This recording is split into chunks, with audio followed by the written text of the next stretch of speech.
Hey everybody, it's Katie and Mike. Say hi, Mike. Hello everybody. We're back to review Agent Carter again for another week, after a horrible one-week hiatus. Terrible.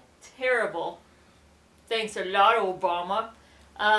But we're back, so we're in the fourth episode, which is called Blitzkrieg Button.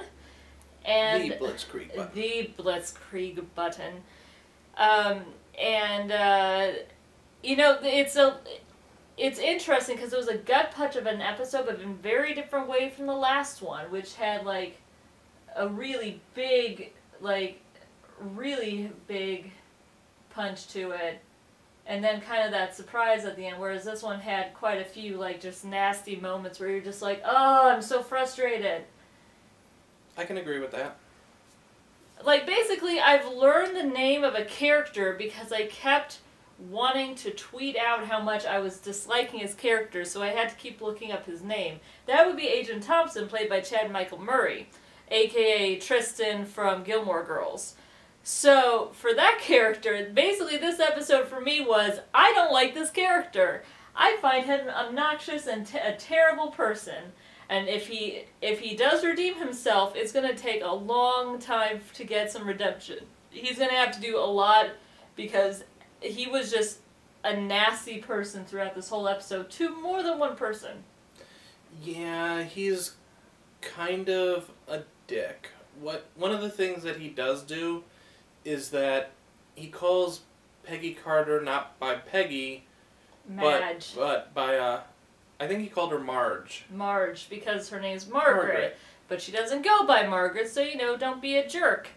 Also, yeah. The fact that he made the whole point about their fallen co-worker, saying, like, what's the most important part of his name? The agent. Like us, he was an agent. And then he calls everybody else he calls everybody else agent, but then he calls her Madge. And then asks her to get the food. And it is just so nasty and disrespectful. Yeah. It would be kind of like someone named Richard who goes by Rick, but you keep calling him Dick just because you find that to be... They're really big Robin fans. You don't know. But, I mean, the point is that it was really nasty and disrespectful, and he's also really disrespectful to Sousa, who, as we talked about before, actually had his leg amputated, I think at the knee, they said, maybe it's a little bit before. Point is that he's a complete jerk to him. When Sousa actually has some initiative, which is exactly what Thompson is telling everybody to do as far as figuring out who killed their fellow agent, he takes initiative. And he gets completely mocked for it the whole time. And yeah, Thompson does have a way of getting answers from the guy he pulls in that Sousa doesn't think about. But the fact is that Sousa still brought him in, and he goes, well, you really failed at this. Probably because you're actually, your leg's all messed up, and therefore you're not a real man. Like, that was him throughout the whole episode. And it just started, I was like, man, I don't like you. You are like the pure example of ableistness. The thing is, they're not trying to show him as a bad, terrible agent. How did this guy get his job? No. Because he's got character flaws, and that he is decent at his job. And he has skills that this job requires. He's just an asshole. Yeah, exactly. Besides that, and then the other thing he does is he basically, right after Peggy finds out, even though she doesn't know all the details, she finds out that that Howard lied to her about something. And right after was when Thompson, who is fairly drunk, they basically imply that he had been drinking quite a bit, basically she goes into the room for some reason, I forget why, but he does this whole line about, like, why are you even here? Not just why are you sticking around, but like, what do you know, no one's going to ever respect you. He says it's the nature of the world. It's the nature of the universe. No man is ever going to respect you. So why do you even try? And I found myself getting just really obscenely angry to the point where I was yelling at the television screen because it's everything I hate about people who still talk that way. It's everything I hate about people who think that women are just naturally on a lower rung. And I hate it so much. Yeah, I found myself just getting really angry at it. And again, I've seen people go like, oh, maybe he'll get redeemed and he'll start respecting Peggy. Well, one, it's going to take him a long time to get redeemed. But if he starts respecting Peggy because of something she does, and it's very like, oh, well, now I respect you because you did something well out of the line of what an agent would be asked to do, and therefore you are now on not really my level, but slightly higher. Like, that's kind of, I'm really worried that that's what they're going to end up doing with his character, in which case I still want her to tell him to fuck off, because, my God, he is such an asshole. Is it just me? Like, I'm worried about, because I know that the next episode, I saw the showrunners say that the next episode, how he sees Peggy is going to change. And my feeling is that if he doesn't actually fully apologize to her, and for how he treated her, and for not respecting her, like, it better not be a softball redemption if he's going to have a redemption. If he does. That's how I feel. Yeah. Or like, you did good, kid. I'm really worried it's going to be something like that. Yeah, he's been... Like, this episode, he got put in charge of the office, which we didn't talk about yet. Yeah, sorry, yeah. But, so he's put in charge, and he's sort of captains this ship a lot more tighter than what was being done before. And he gives everyone their own assignments. Except her. Except Peggy and the other guy, crippled guy. I forget his name. Souza. He doesn't give either of them an assignment, and Souza does his investigative work pretty much on his own. And so he's just, I don't know. I'm just saying, like, it's going to be really frustrating if he gets an easy out for the way that he acted, because I think a lot of the times once there is begrudged respect for a female character, suddenly it's like all is forgiven. Yeah, he doesn't need, like, he there shouldn't be an easy out for him, because that's just writing it easy. Mm-hmm. But I don't think even we should worry about his character development. I know. I kind of don't even want to acknowledge him as a character. Like, I know, isn't he just the worst? Just focus on other characters. He's so nasty. So, speaking of, alright, so Souza I really like. Like, more and more I really like his character. He works really hard. Like Peggy, he wants to do everything he can. He has a great moment towards the beginning where he's kind of mocking the other agents with Peggy, because while she did say that she didn't want him standing up for her, and because she can fight her own battles and it will only make things worse, they still have like these little moments where they're both kind of acknowledging the fact that they understand each other a little bit, which I like a lot. And again, there's a lot of ableist characteristics with Thompson, where he's treating Souza really crappily and mocking him for his disability. And the one good thing is that we're supposed to see things from Souza's point of view in those scenes. So you're supposed to empathize with him and realize that what Thompson is doing is not right. It's not necessarily on par with what he does to Peggy, but it's pretty close, It's still discrimination, and it's still trying to kick people that are have it worse than you. And so yeah, I really like Sosa's character, and I'm looking forward to seeing him doing more. He's obviously the one who knows the most about what's going on with the case, because he's the one who figured out that it's a brunette that they're looking for. Yeah, he keeps showing up to be the one that is figuring out puzzle pieces and stuff like that. He's seeing the stuff that's below the surface, whereas everybody else is kind of being distracted by everything else. Yeah. Everyone else is not getting very far. No, not at all. I mean, the closest they got was the boss goes over to Germany to try to interrogate this Nazi war criminal who's about to hang. Part about the other story going on. Basically, the part of the plot that is Howard Stark focused and his technology focus. Which, it's interesting because the big thing that happened that was actually set up in the previews is that Peggy finds out that Howard lied to her.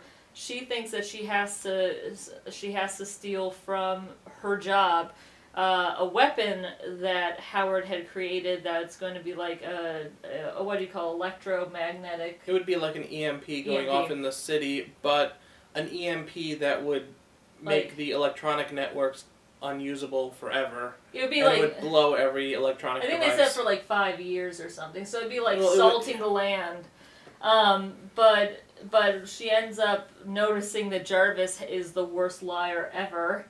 Yeah, actually during, like, this episode is kind of like one of the ones where it's like, I see things and then I'm like, oh, maybe that's what's going on, but then I was actually wrong on that. I actually thought, like, he was doing this, like, lying tell where he was rubbing his ear, and I actually thought that meant that Howard had placed a two-way radio in his ear.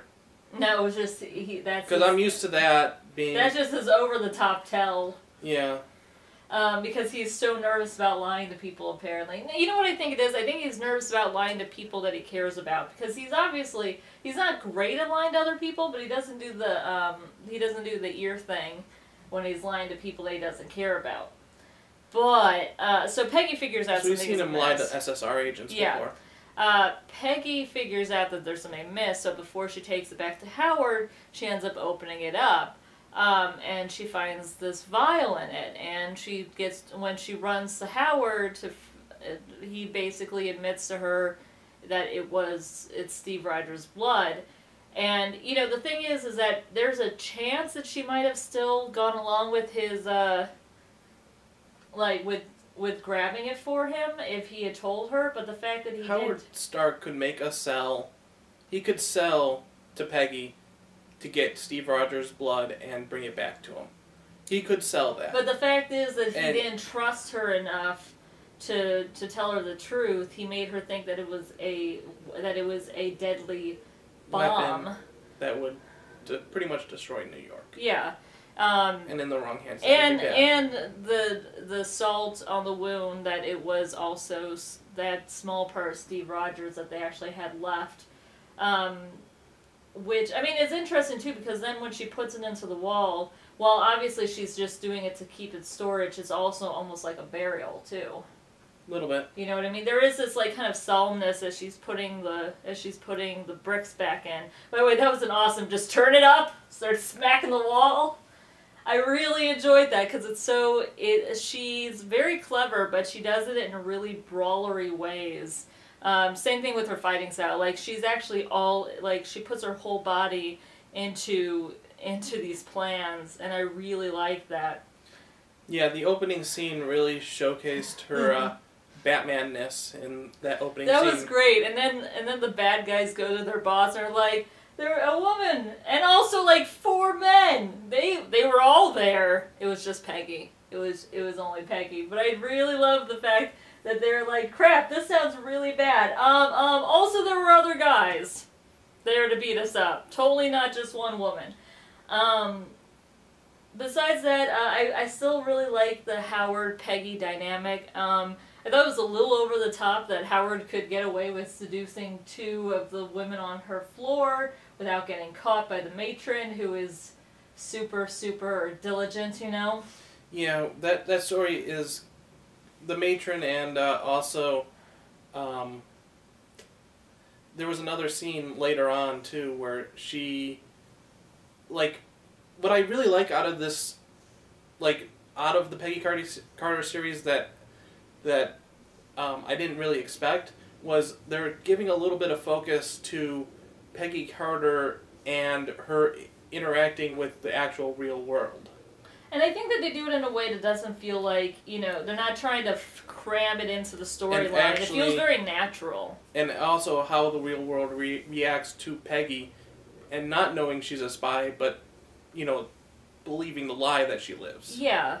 I also really love, I love Angie. I think she's adorable. I think this might pass the Bechdel test. I'm 99% sure it was when she was like, hey. They had the scene in the lunchroom. They had the scene in the lunchroom, and they also had the scene where she was like, hey, it's brisket night, or whatever, or like, it's baked ham night, come down. And then she's like, oh, I'm not feeling well, you need some Pepto? Which was so, like, it reminded me of, like, of summer camp or in the dorms where you're only with women, and, like, that's, like, that kind of brashness about your body functions. I really liked that. I also liked him going, Howard whispering, she seems very nice, and her going, don't you dare. Like, you have seduced half the women on my floor. You're not seducing my friend Angie. I thought that was cute. So should we talk? I think the last thing we need to talk about is... No, there was also the scene with the... Yeah, that's what I was about to say. Okay, let's go. So, Dottie, the mild-mannered dancer, who, like, from Iowa, I think, but was introduced last week, or the week before, I should say, the last episode. And I know a lot of people are like, yeah, clearly there's something up with her, because she's way too sweet. She's way too, like, chipper and, like... And again, oh, a dancer, eh? You mean, and like... And for a character just... To pop in? Pop in and be introduced and just sort of be a nothing, just another roommate in the apartment, it didn't make sense for her to just to get that much focus, if you know what I mean. Yeah, exactly. Like many of the other ladies in this apartment have been one lines or two lines or background characters. I mean, granted, the one thing they did that was smart was they made her the distraction so that Angie and Peggy couldn't apologize to Angie. So there was some use for her for her introduction in the very first scene she was in. It wasn't just thrown in. It actually, like, it had, like, a story sense to it. You know what I mean? Because this was the matron telling them something, explaining something to Peggy and Angie that stopped their conversation. So that was actually well done. That's part of the way that you cleverly do exposition. But what you were saying, you know, how they clearly place her in there, it is a Chekhov's gun sort of thing. Where, like, if you put the gun on the table in the first act, you better fire it by the third act. In this case, you better trigger your sleeper agent by the next episode, because she's the dancer. Surprise, is totally a cold-blooded assassin. Yes. A lot of people have guessed that, too. Yeah, let's just put it this way. I think, again, when we saw the innocent-looking girl who happened to be a dancer, I think a lot of people who immediately thought the Red Room and Black Widow. So this is a slight spoiler for what's coming up, but the showrunners have put this online. And again, I don't think it's that crazy of a spoiler, but they did confirm that she is basically the early prototype of the Black Widow. I think they said that they weren't planning to actually say the words Black Widow, but she's clearly, like, it's among clearly the same training regiment. Yeah, she's like Mach 1. So, I mean, I really like the fact that they're bringing in that history. It's obviously something already established. It's hopefully something we're going to get to see in Age of Ultron, in Natasha flashbacks. I'm really hoping we get to see that. Unless the trailers are completely lying to us. I'm thinking that's where they're going with it. Yeah, I think we're going to have some Natasha flashbacks. So I'm really excited. I really enjoyed Dottie, the way she said. So the guy's about to obviously kill Peggy. Like, he's going to her room. This guy is the mob boss ringleader for the guys he's a smuggler, they say. Smuggler for the people in the opening scene who Peggy takes out, and sort of he's black market arms dealer, and he's trying to get at Peggy and the others. I think he was maybe trying to steal back Stark, or he was going to extort him for money or something, or threaten him and take his money. I think he was just trying to kill him. But either way, so he's about to go. He snuck into the place. He's about to go in, and Dottie goes like, "Oh, hello," and I forget what she says, but she's like, she doesn't budge, and he pulls out his gun, and he's about to shoot, and she goes like, "Oh, is that an automatic? I want that." And then she just flat out murders him in like 2 seconds. Yeah, in a very Black Widow-esque takedown, right at his neck and then twisting. Yeah. I saw someone go, "Oh, he could have shot her," but I'm like, I'm pretty sure he was a little shocked.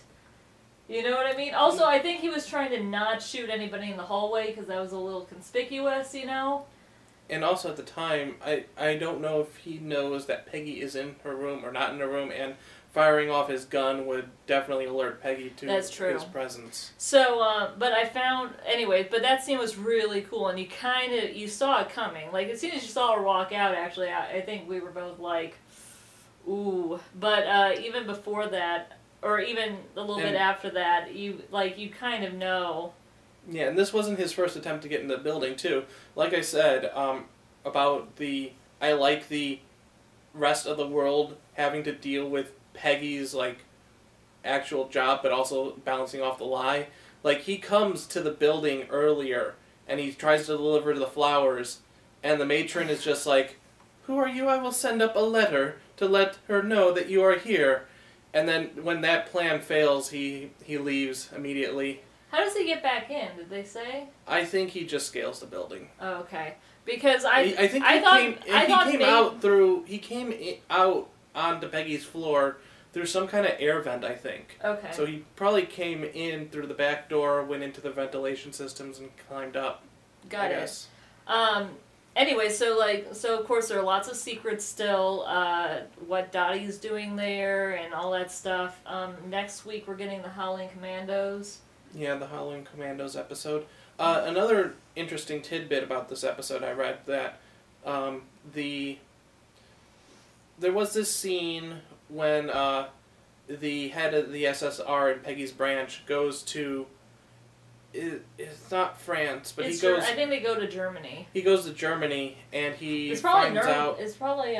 Well, yeah, he goes to Germany, but he's trying to find out about this weapons test that goes off and massacres a whole bunch of people. Yeah.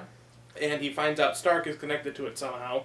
But before that, he goes and visits this Nazi in jail, and the Nazi in jail is actually is a comic book character who was a member of the Blitzkrieg gang, I believe, which obviously was the episode is called Blitzkrieg Button. So they and also he was basically they were the anti-Howling Commandos in the comics, which is pretty. That was an interesting touch. The thing I didn't get about that scene was he offers him a way out. That he offers him a cyanide pill for information, but and then on the way out he gives one of the pills from his compartment to the guards and calls it a breath mint, and then he comes back and he gives the saying he's like 2 inches taller now or something. Yeah. And so I completely missed that little bit, and I actually thought he actually gave a real cyanide pill to the Nazi, and then gave a cyanide pill to the guard, and then left, and covering up his tracks or something. And so I kind of missed that point a little bit. I guess it wasn't as clear for me. But apparently other people caught that way. So. Yeah, I think I missed myself. So, besides that, I mean, the other thing that I will say, and we can wrap this up, is the scene that they showed for the preview for this episode was the one where she's screaming, "I trusted you, Howard," and she yells at him, and he kind of tries to turn it on her and say that she's hysterical now, and her line is, "You don't get to, what is it? You don't get to turn my anger about your lies into an excuse for your lies." She totally calls him on trying to gaslight her and treat her like the issue in the room and her emotions as the issue, and she does not let him do that. And he ends up copping to lying to her and seems actually remorseful. But I just love the fact that she does not back down. Even when he says that he's sorry, she does not waver. And that's so, so good. And I thought it was one of the strongest scenes in the whole episode. Yeah. I think at this point, if you're going... They're doing a narrative here, but I think at this point, Howard Stark has to pull off some major home run support of Peggy to actually get her trust back. I agree. And that maybe this upcoming episode is going to show that. Maybe it won't. He's going to have to put himself on the line for her. Yeah, because Peggy is going to be out of the U.S. and into Russia. So Howard Stark has the resources to get to Russia. But he's going to have to do... Like, I don't know if he does something there in Russia, but it does seem like the opportunity for him to do something to put himself on the line for Peggy. It's also going to be fun to see, because I don't know if we mentioned it, but the Howling Commandos are going to be part of this episode, and one of the things that people have been pointing out is that these are guys who absolutely respect Peggy. They really do. They know her from the war. I would be surprised if they gave her shit, like she's being given shit at her work. And I think maybe one of her colleagues is maybe someone from her office is coming along. I'm not 100% sure.